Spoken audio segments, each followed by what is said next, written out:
We cashed our Locky two-step last week as Renat Fakhretdinov and Robert Whitaker end up picking up wins over their respective opponents. And we cashed at plus 120.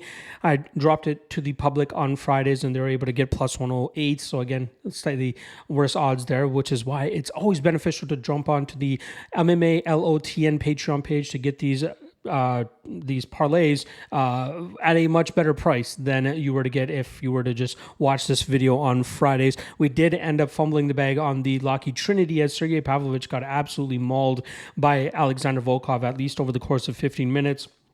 Touching him up with the jab and keeping him at bay. So let's see if we can get the Locky Trinity hit this weekend, but let's try to keep the good times rolling for the Locky two-step. So without further ado, let's get right into it. First step up for the Locky two-step is going to be the chalkier one out of the three spots here. And we're going to go with Ray Cerrulla, who goes up against Carlos Hernandez. Now, Cerrulla is still very young. I believe he turned 22 not even a week ago, but his grappling and wrestling is very hard to deal with for a lot of opponents, and he doesn't even need that traditional double leg to get in on his opponents. He can pretty much create scrambles from any situation that he's at, and he's very good in terms of staying a step or two ahead of his opponents so that he can always end up in a dominant position. And even if he's not able to find the finish, he's still very good in terms of smothering his opponents and keeping them on their back. Hernandez is a decent defensive grappler, but I think he's going to end up faltering due to the relentlessness and pressure that we see from Cerrulla here, which is why I don't mind him as the chalkiest of the legs that we have here, and he should be the first step in the Locky two-step. The second step is going to be Ian Machado Gary as he goes up against Michael Venom Page. And yes, Page had a great UFC debut where he was able to outpoint Kevin Holland and win a decision. And I was on him as a dog of the night play that night, but I think that this is a bad matchup for him in Ian Machado Gary, who has the striking style to be competitive with Page, but it's ultimately going to be the grappling of Gary that I think will make the difference here.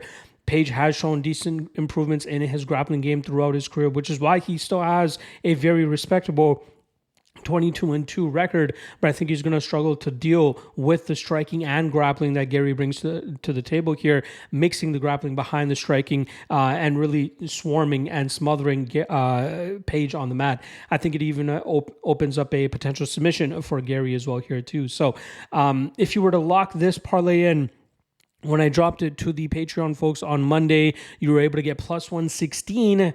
It's dropped about 10 points since then, and now you can get it at plus 106.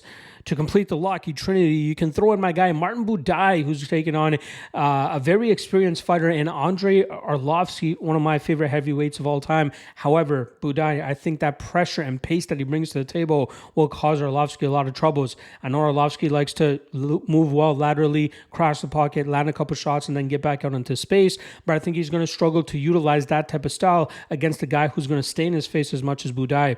I'm really banking on Buday to mix this up in the clinch and look for takedowns where he can really face the path of least resistance against a guy like Arlovsky. And I think Buday is going to be coming out very pissed off, especially after the type of performance that he had against Shamil Gadzhiev last time around. So give me Buday to complete the Locky Trinity, which you were able to lock in earlier this week at plus 194. A little bit of action coming in on Arlovsky, so you're getting a slightly better line here, not slightly better, but slightly worse line at plus 189. So, considering there's 10 points off in the Locky two-step, about 5 points off here on the Locky Trinity. All right, let's see if we can cash this a free parlay. I also got the 3 best prop bets for you guys coming later on today, so stay tuned for that. Peace.